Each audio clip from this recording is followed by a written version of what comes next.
গোল করে কেটে পাতার মতো করে সেলাই করে নিতে হবে। আমি একটা আগে থেকে করে রেখেছি।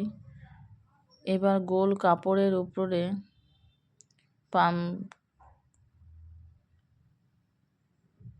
পাপড়ির মতন এই টুকরোগুলোকে কাপড়ের সঙ্গে অ্যাটাচ করে নিতে হবে। এরপর ওপর থেকে একটা কাপড় দিয়ে গোল করে সেলাই করে নিলেই তৈরি হয়ে যাবে আমাদের গোপাল ঠাকুরের আসন।